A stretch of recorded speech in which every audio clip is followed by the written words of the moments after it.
وَلَقَدْ يَسَّرْنَا الْقُرْآنَ لِلذِّكْرِ فَهَلْ مِن مُّدَّكِرٍ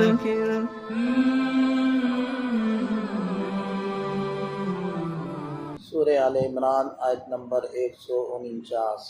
اعوذ باللہ من الشیطان الرجیم، بسم اللہ الرحمن الرحیم۔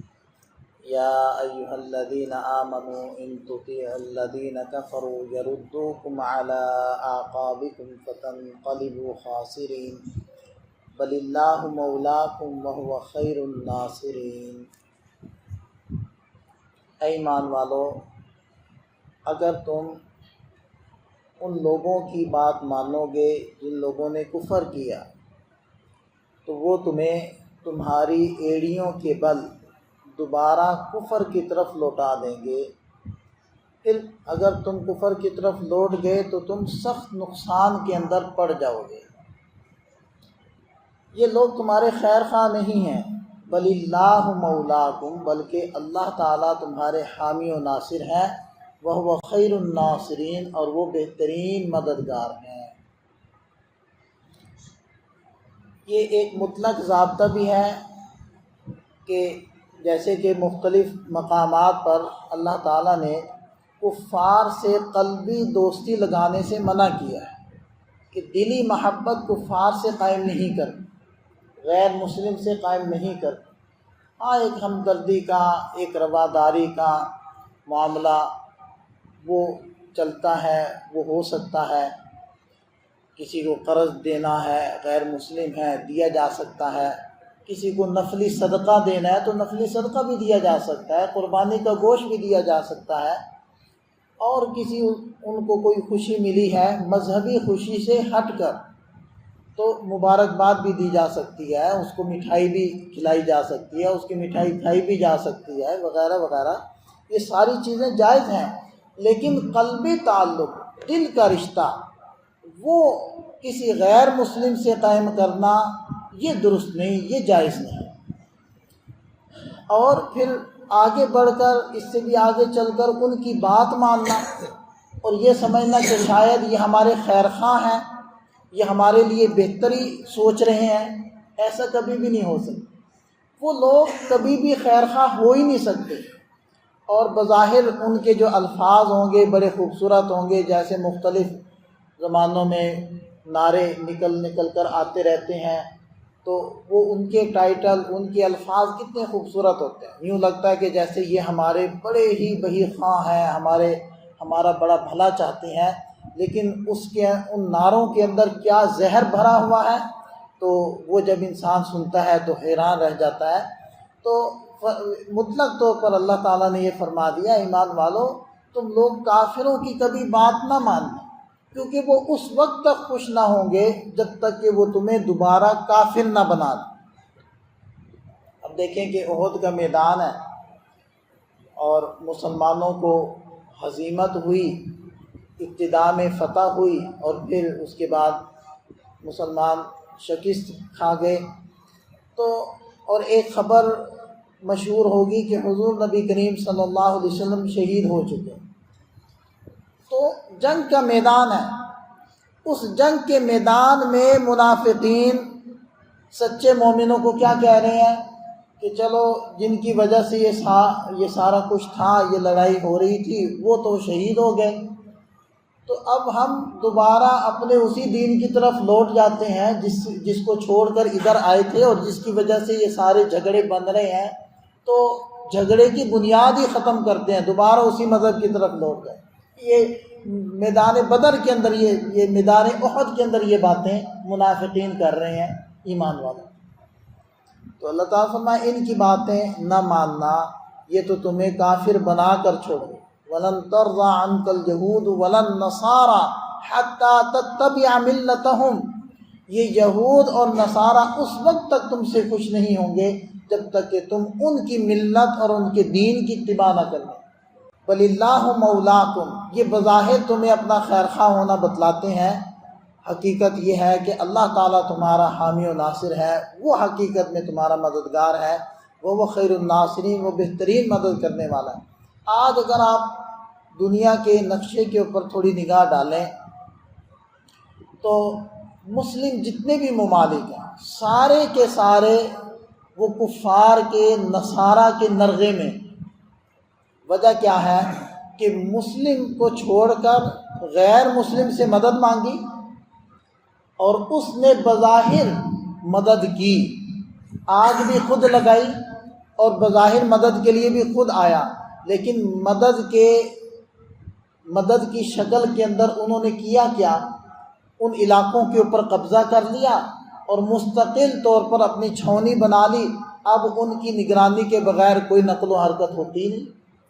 اب دیکھیں کہ اسرائیل کی جو حقیقت ہے وہ بھی مشرق وسطیٰ کے اندر ایک یورپ کی، برطانیہ کی اور امریکہ کی فوجی چھاؤنی کی حیثیت ہے. اسی وجہ سے وہ ساتھ کھڑا ہے، ہر اعتبار سے اس کی مدد کرنے کے لیے تیار ہے اور کر رہا ہے، افرادی بھی اور اسلحے کی بھی، روپے پیسے کی بھی، ہر اعتبار سے اس کے ساتھ کھڑا ہے کیونکہ وہ اس کی فوجی چھاؤنی، اور وہیں سے وہ سارے عرب کے اوپر نظر رکھے ہوئے. اچھا پھر یہ دیکھیں کہ یہ جو جزیرہ نما عرب ہے اس کو توڑا ہے، اس کے اندر سے انہوں نے قطر کو الگ کیا ہے، متحدہ عرب امارات کو الگ کیا ہے اور دبئی کو الگ کیا ہے. ان چھوٹے سے ممالک کو کاٹ کاٹ کے الگ کیا، پھر ان کے درمیان جنگ کروائی، پھر ان کی مدد کے لیے خود صاحب بہادر وہ پہنچ گیا امریکہ، اور انہوں نے مستقل طور پر وہ خلیج فارس کہہ لیں یا خلیج عرب کہہ لیں، دونوں اس کے نام ہیں، اس کے اندر مستقل طور پر اپنے جہاز کھڑے کر دیے، اور دنیا کا تقریباً 80% تیل اس خلیج عرب سے نکل کر پوری دنیا میں جا رہا ہے. تو وہ جو تیل ہے اس کا 90% حصہ وہ امریکہ بہادر لے رہا ہے اور 10% یہ عربوں کو مل رہا ہے. اور کمال چلاکی دیکھیں کہ اپنوں کی سادگی دیکھ، غیروں کی عیاری، کہ وہ جو 10% روپیہ بھی ہے وہ بھی اپنے بینکوں میں رکھوایا ہوا ہے سعودی شہزادوں کا، یہ کہہ کر کہ تمہارے ساتھ کوئی اونچ نیچ ہوگی یہ تو تمہیں چھوڑیں گے نہیں، تو تمہارے لیے جو پناہ گاہ ہے وہ ہمارے ممالک ہیں، لہذا پیسہ بھی ادھر ہی رکھواؤ. تو وہ جو تھوڑا سا پیسہ دیتے ہیں وہ بھی اپنے بینکوں میں رکھوایا ہوا ہے، ان کے بینکوں میں نہیں رکھوایا. تو دیکھ لیں مسلمانوں کا سر ہے مسلمانوں کی جوتی، مسلمانوں کا پیسہ ہے یورپ کی ترقی. اگر آج بھی امریکہ کے بینک سعودی شہزادوں کے پیسے سے خالی ہو جائے تو امریکہ دیوالیہ ہو. تو یہ سارا کچھ ہو رہا ہے. اس کے بعد آپ دیکھ لیں پہلی شاہراہ تو یہ ہے، آپ یوں سمجھ لیں کہ معاشی شاہ رگ پوری دنیا کی وہ یہ ہے خلیج فارس ہے یا خلیج عرب ہے، کیونکہ ایک طرف ایران ہے دوسری طرف عرب ہے، تو اس کو خلیج فارس بھی کہتے ہیں، خلیج عرب بھی کہتے ہیں.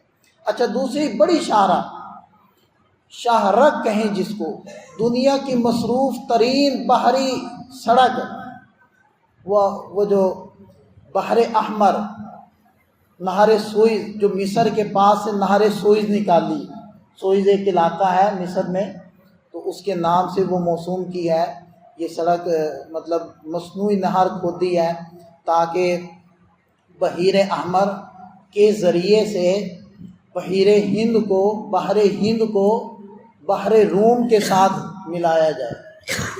تو دنیا کی سب سے بڑی تجارتی جو سڑک ہے پانی کی بحری وہ یہ ہے، وہ مصر کے پاس ہے. یہاں بھی غیر مسلم کا قبضہ ہے اور اکثر رقم کا حصہ وہ غیر مسلم کے پاس جا رہا ہے. تو آپ دیکھ لیں کہ اس وقت بھی اللہ تعالیٰ نے مسلم ممالک کو مالا مال کیا، ہر اعتبار سے مسلم ممالک کسی سے پیچھے نہیں ہیں، آگے ہیں. لیکن وہی بات ہے کہ اپنوں کی سادگی دیکھ غیروں کی عیاری. تو غیر مسلم کو بلاتے ہیں، وہ دوڑے چلے آتے ہیں، بظاہر تو وہ مدد کے لیے آتے ہیں، حقیقت میں وہ اپنا ٹھکانہ بنانے کے لیے آتے ہیں. تو آپ کا پاکستان ہے، چاہے وہ افغانستان ہے، چاہے وہ کوئی بھی ملک ہے، ان کے اندر ان کے مستقل ٹھکانے موجود ہیں. یا ایھا الذین آمنوا ان تطیعوا الذین کفروا. اب یہ جو عراق کی، شام کی، مصر کی، اردن کی، لبنان کی جتنی جنگیں ہوئی ہیں ساری ان لوگوں کی باتیں مان کر ہوئی. تو اللہ تعالیٰ کیا فرما رہے ہیں؟ ان لوگوں کی بات نہ ماننا، ان کافروں کی بات نہ ماننا. یہ تمہیں کافر بنا کر پھر خوش ہوں گے تم سے، اس کے علاوہ اس سے کم کے اندر وہ خوش نہیں ہوں گے، اور ان کو اپنا مددگار نہ سمجھنا، یہ تمہارے مددگار نہیں ہے، اللہ تعالیٰ تمہارے مددگار۔ سنلقی فی قلوب الذین کفروا الرعب، ان قریب اللہ تعالیٰ ان کافروں کے دلوں میں رعب ڈال دے گا، کیونکہ ان لوگوں نے اللہ کے ساتھ ایسی چیزوں کو یا ایسی شخصیات کو شریک کر لیا ہے جن کی اللہ تعالیٰ نے کوئی سند دلیل نہیں اتاری۔ ان کا ٹھکانہ آگ ہے اور بہت ہی برا ٹھکانہ ہے ظالموں کا۔ کفار کے دلوں کے اندر مسلمانوں کا رعب کب پڑے گا؟ جب مسلمان اللہ تعالیٰ کی مانیں۔ بھئی یہ تو آپ یہ دیکھیں، اگر والد والدہ یعنی والدین اگر اطاعت کرنے والے ہیں اللہ تعالیٰ کی، نافرمان نہیں ہے، تو ان کی اولاد ان کی فرما بردار ہوگی، اور اگر وہ اللہ کے نافرمان ہے تو ان کی اولاد ان کی نافرمان ہوگی۔ یہ نقد اللہ تعالیٰ انعام دیتے ہیں یا بدلہ دیتے ہیں۔ بندہ خود نافرمان ہے تو اس کے حیوانات وہ اس کے نافرمان ہو جائیں گے، کیونکہ یہ اپنے بڑے کیا نافرمان ہے، تو اس کے جو ماتحت ہیں، اس کے جو چھوٹے ہیں، وہ اس کے نافرمان ہو جائیں گے۔ تو بالکل اسی طرح جب اللہ کے مسلمان اللہ کا نافرمان ہوتا ہے تو کافروں کے دلوں کے اندر جو رعب تھا وہ نکل جاتا ہے۔ تو یہ دیکھیں کہ غزوہ احد کے اندر جب بظاہر مسلمانوں کو شکست ہو گئی، اب شکست ایسی ہو گئی کہ 70 صحابہ تو شہید ہو گئے، آپ علیہ السلام زخمی ہو گئے۔ اس موقع پر حضرت خالد ابن ولید رضی اللہ عنہ جو مسلمان نہیں ہوئے تھے، اس جنگ کے اندر پیش تھے، انہوں نے کہا بھی حضرت ابو سفیان کو کہ واپس نہیں جاتے، یہ معاملہ نمٹا دیتے ہیں، معاملہ نمٹا دیتے۔ اس وقت مسلمان سخت مجروح ہیں، زخمی، موقع اچھا ہے۔ تو حضرت ابو سفیان نے کہا کہ نہیں، واپس چلو۔ اچھا، وہاں سے ان کو واپس لے گئے۔ راستے کے اندر جا کر احساس ہوا کہ یہ تو بے وقوفی کی ہم نے، یہ تو بڑا اچھا موقع تھا، ہمیشہ کے لیے مسئلہ ختم ہو جاتا اگر ہم اس وقت مزید حملے کرتے، نبی پاک صلی اللہ علیہ وسلم کو شہید کر دیتے اور صحابہ کو شہید کر دیتے تو یہ مسئلہ ہمیشہ کے لیے ختم ہو جاتا۔ تو واپس لوٹنے کا ارادہ کیا تو اللہ تعالیٰ نے ایسا رعب ڈالا کہ ان کے قدم رک گئے اور واپس نہ آ سکے۔ تو وہیں رک کر انہوں نے قبیلے والوں کو کہا کہ تمہیں اتنے پیسے دیں گے، جو تم جا کر مدینہ والوں سے کہہ دو کہ وہ جو مکہ والے ہیں وہ دوبارہ آ رہے ہیں۔ اس سارے قصے کی اطلاع آپ صلی اللہ علیہ وسلم کو بذریعہ وحی مل گئی۔ آپ علیہ السلام نے صحابہ کرام کو ساتھ لیا اور ان کا پیچھا کیا، حمراء الاسد تک پہنچے، اور جب ان کو پتہ چلا تو یہ وہاں سے رفو چکر ہو گئے۔ تو دیکھیں کہ جب مسلم مومن اللہ کے تابع دار ہوں گے تو اللہ تعالیٰ ان کے دشمنوں کے دلوں میں رعب ڈالے گا۔ لیکن آج رعب نہیں ہے۔ آج دیکھ لیں کہ جس کے پاس گرین پاسپورٹ ہے وہ خوار ہے، وہ ذلیل ہے۔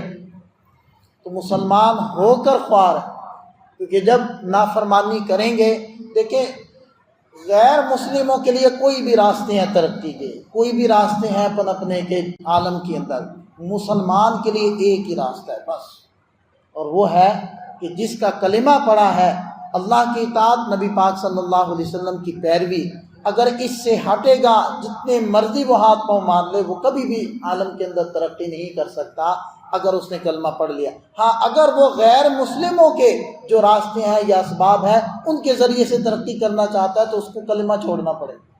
اگر کلمہ پڑھ چکا ہے تو پھر اس کی ترقی کا راستہ اطاعت کے اندر ہے، نافرمانی کے اندر نہیں ہے۔ اللہ تعالی ہمیں سمجھ عطا فرمائے، عمل کی